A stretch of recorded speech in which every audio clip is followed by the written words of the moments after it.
What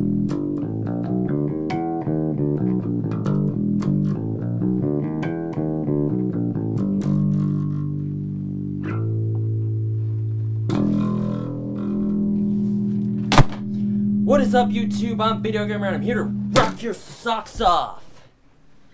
Not really. Anyways, this is the how to play bass guitar tutorial as evidenced by this bass guitar. And yeah, this is the first real episode. I did one beforehand that was showing my search for an acoustic option, either an acoustic bass or this little guy right here, and I ended up buying that guy. He's a Roland amp. But that's not the main reason this video was created. The main reason is this.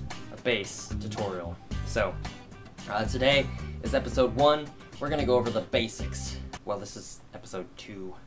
Last one was episode 0. This is episode 1. So first things first, we're gonna turn the volume off again, and we're gonna stretch our fingers. I haven't done this in a long time, so if I snap anything, don't freak out. So how you stretch out your hand / fingers is you take, well, this is what my instructor showed me at least, but you can do that number a little bit and just sort of stretch them that way a little bit.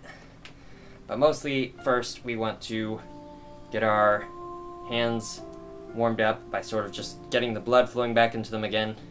This is something I saw in a video, and it does help. You just want to get the blood flowing back in your arms and your hands again. The same for the other hand. And the next thing we're going to do is we're sort of going to stretch our fingers. We're going to take them sort of like this and just, well, maybe that angle's better. Just going to pull them back a little bit. And we're going to hold that for like 5 seconds or so. Shake it off. Next one. No, I'm not flipping you off. And you just basically do that for all your fingers. So they're nice and loosened up. And the other stretch that we do with our fingers here, well, I'm going to do the same thing for the thumb. Muscle on the thumb's really weird, so you have to pull it back at a different angle. Now, the second stretch that we do is we want to pull the fingers inward and stretch them. And like for these ones, we're going to pull them down. Hold them like that. We don't really want these guys going down too much. Alright, I gotta do all the same stretches for this other hand here. And when you're doing these stretches, make sure you don't bend back so far that you injure yourself. That would be bad. Bad on the finger level. And for this stretch, you want your hand, your whole entire arm straight out. Alright, so now that that part is done, there's just a couple more stretches to do. Like, just really one, but it's gonna be for all the fingers again. We're going to further stretch the fingers apart. You can also do this, just like try and stretch them like that. Be a frog. Have frog hands. You're going to take one hand and you're sort of going to spread the hands like this. And you're trying to spread out your fingers as much as you can. And this one is especially difficult to make sure you don't hurt your fingers. Just be careful. So that one. And then we want to spread them across, like from the first to the third, like that. From the second to like the fourth. And then the entirety of your fingers. The hand's basically ready. And it's mostly for the hand that goes on the frets that you want to stretch with that final stretch, but you can also do it for the other hand if it makes you feel any better. Our hands are all stretched out. Nice and limber, and now I'm going to briefly talk a little bit about where you want to place your bass while you're playing. If you're sitting down, you want the curved part there, like if you have an electric like mine. Even the acoustics have this sort of, you want this curved part here sitting across your leg. You want it sitting on your leg just like that, so that you can have your hand comfortably over this. If you're standing, it's a bit different. You want the strap so that it's in sort of the same position. Mine will hang a bit lower when I stand up, but it's just based upon what you're most comfortable with. You figured out different people will have it like way down here, or my uncle, who's mainly a guitar player, has it like way up here, like that. So it just depends on your playing style and what you like to do. Like I said, this hand is just going to go over here, just so it can go over all the strings, so you can reach all of them comfortably. My uncle also taught me that you should anchor your thumb if you're beginning to the top of the pickup here like this. That way your hand doesn't move around so much, and it just helps in moving. Sometimes that comes off for different things, like if you're actually going to use your thumb to hit a string, but it just depends. For your left hand, it has its own sort of placement. My uncle taught me to do 1 finger per fret, and I'm actually still working on that. I haven't quite gotten that down yet because the bass frets are really wide and my fingers just don't want to stretch like that yet. So I'm going to practice more trying to keep it 1 finger per fret, but I'm not perfect. I'm still learning myself. Observe my sadness as I try to reach 1 finger per fret, starting at maybe the 3rd fret. Oh my goodness. Come on, Pinky. Assuming that you know nothing about guitars, these little metal bars, the spaces in between those are frets. That's where you place your finger to make the note. And then you plug it this side. And as far as playing goes, bass can be a lot simpler than most instruments. You only have usually 1 finger placed at a time, and you only have to hit 1 string at a time. Like that. That's a C. Just a C. We don't play chords on bass usually, but you can. It just might sound weird. But there's different stuff you can do. We'll get onto that. But this is the basics, and this is how you make a note. Then if you're doing the 1 finger per fret thing, you can move from that to that to that to that. See how my hand is moving? I don't have it quite right yet. There are obviously many different playing styles out there, and for the actual plucking of the strings down here, it varies as well. You could like use your thumb and stuff, you could use a pick, but I typically use these first 2 fingers here, and they sort of alternate to keep things going just about as fast as you could pick it. Not quite that fast yet because I am a noob in some ways, but we'll see here. So when you hit your note, you can alternate fingers just like that and get it going pretty fast. And they just basically alternate. That takes a little bit of practice to get used to, but it really does help to learn it this way. You want to be careful about not using 1 finger all the time, because that will limit you in a lot of ways. Alright, so we're going to play a little bit here as a exercise. This is not going to be any specific song yet, but it's just some exercises that my uncle taught me and that I think I could easily show to you guys without overwhelming you just yet. So for this riff that we're going to do, it's going to consist of 3 main notes. G. Just move your finger down to the 3rd string on here. I've got a 5-string bass in case you haven't noticed. So that moves things a little bit. And then the G.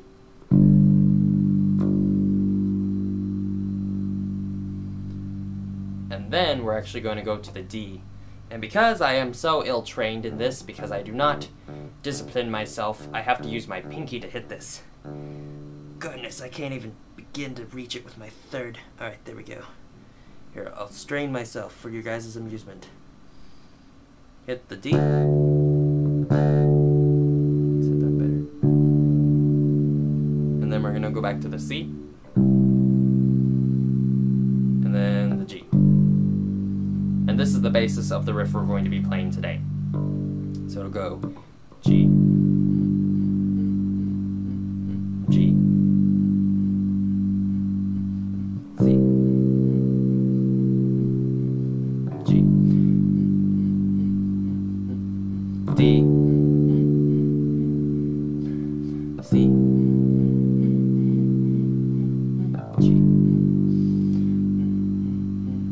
G,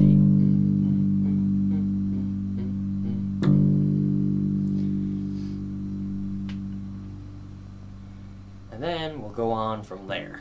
where we're gonna go G over to the A string, which is the next string down, to the 2nd fret, which is a B note, C, C sharp, D, C sharp, C, B, G.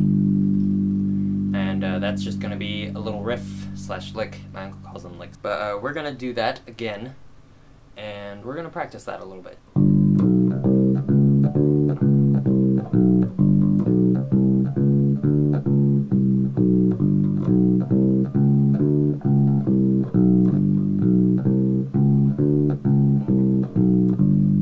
And if you're having trouble with that, you can always go slower. Whenever you're learning something new like that, you definitely want to take it at a slower tempo to make sure you get it right. As my uncle said, make sure you learn it correctly first and then start increasing speed.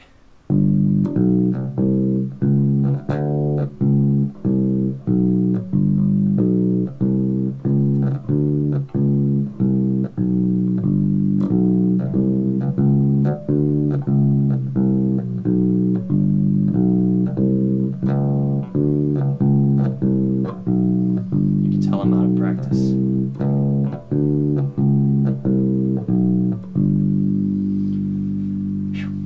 Alright, so that's just a part of it. When doing something like that, along with chord theory, you start to understand what will sound good together. And along with that, we're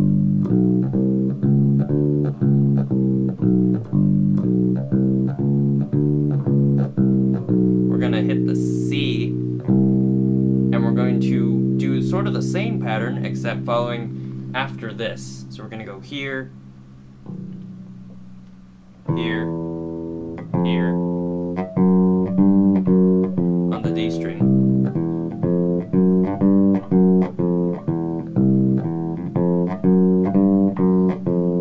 And back to the G.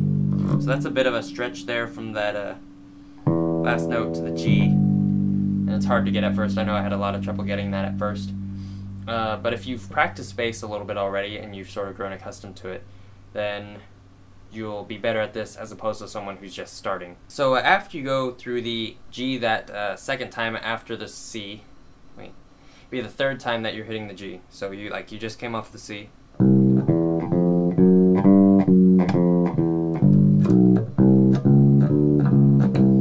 When you're about to hit the D, your entire hand placement moves, so your middle finger is going to be the thing that hits the D here. So we go down. Like you just move your entire hand placement down and perform that same pattern all the way through. And then back up to the C, and then back to the G to finish it off. Once you sort of get more accustomed to bass, maybe you can already do this, but if you can't, just keep practicing this. It's a good warm-up type thing to do. There's other ones out there, but this is pretty simple. If this is too complex, let me know and I'll pull out something simpler. But for now, let's see if we can stick with this for a little bit.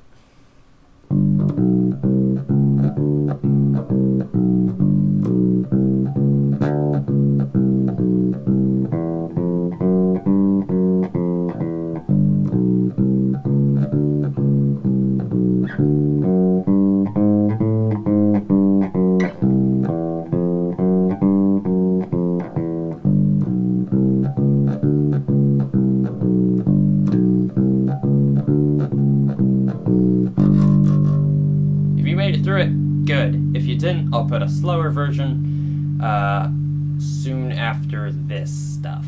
And I don't know if you guys have heard this terminology before, but music is very much like an art form. You can be very creative with what you're playing. You want to make sure your technique is good. But in terms of how you play and what you play, there's a lot of freedom in that and expression that you can take. For instance, this little simple riff that we've learned, there's a lot more that you can do with it. 1, 2, 3, 4.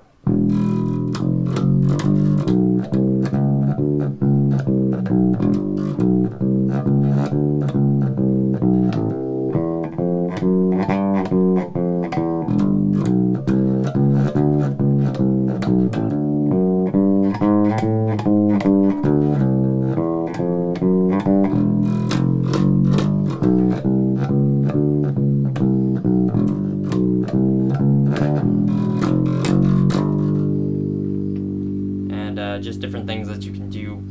As you understand more of chord theory, you are able to develop some of these riffs on your own, rather than always having to go back to tabs. When you're listening to a song, if you get one of the notes, you can find the other ones, but we'll go over that in another video. I hope this was helpful in understanding some of the basics of bass guitar. Yeah, if you think I need to do something simpler, then let me know in the comments, and if you think I need to do something more complex, then also let me know in the comments, and we'll just see where it goes from here.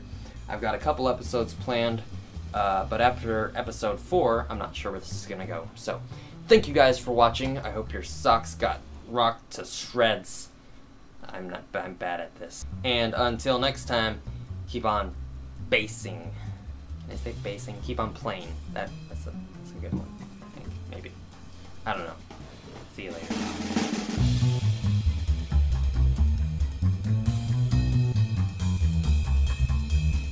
Here's the slower version of the riff I was doing. We're also going to show the core notes, just in case you've forgotten those. G dun dun dun dun dun dun dun, G dun dun dun dun dun dun dun, C dun dun dun dun dun dun dun, G dun dun dun dun dun dun, D dun dun dun dun dun dun, C dun dun dun dun dun dun dun, G dun dun dun dun dun dun dun, G dun dun dun dun dun dun dun dun. Now we're going to add in the pattern as well. So we're going to change what we're hitting those core notes with to our middle finger. So let's do it. 1, 2, ready, go.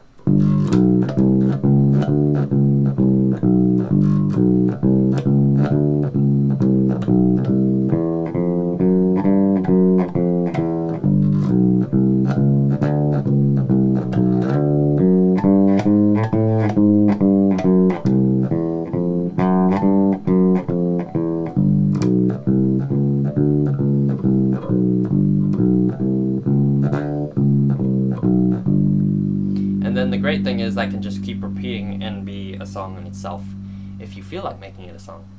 But here's the slow version for those of you who are having trouble with it. Just practice with this a little bit. I might use annotations just to help you find this better, or some sort of comment link type thing. Just look around for it. Slowly. 1, 2, ready, go.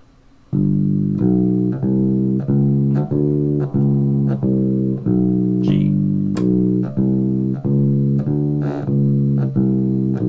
C. G. D. C. G. G.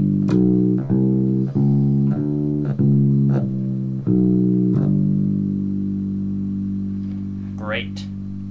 So for those of you who are sort of accustomed to bass and want to know some of the stuff that I was adding in just for flavoring, like pepper and spices and saffron, no, okay. Basically, it's the same underlying stuff, but I change a little bit of it. For the beginning, I like to start off with open, first, second, third, to start the whole thing off. And then I go back to that a lot in different places. So in notes, that is an E, F, F sharp, G. So 1, 2, 3, 4, 5.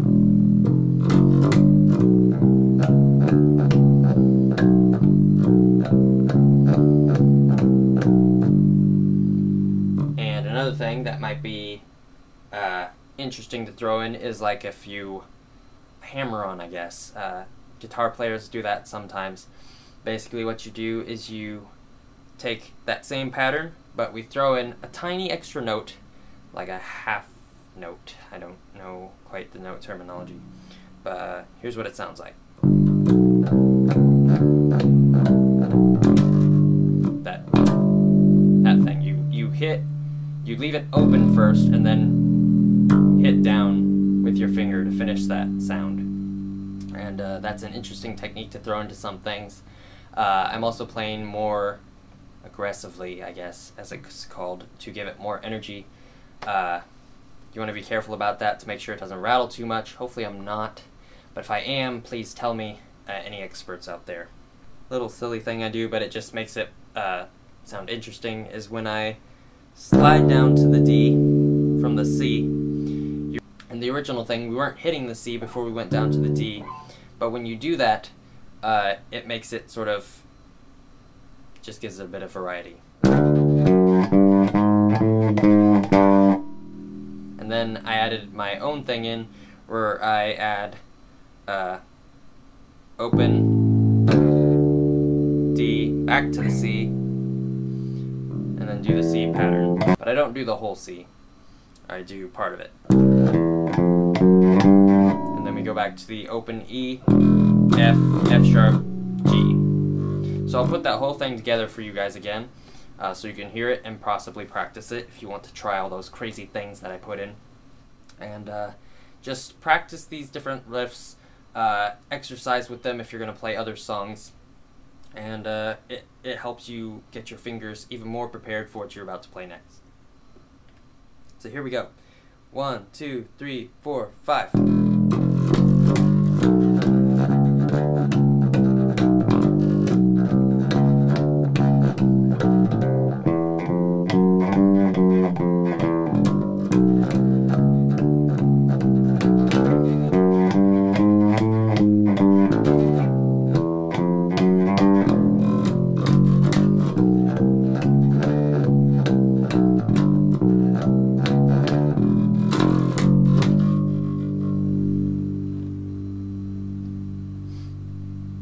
Thank you for staying this long if you did, because you are the ones who truly want to learn. Thank you for watching this video if you did all the way through, and I will see you guys next time.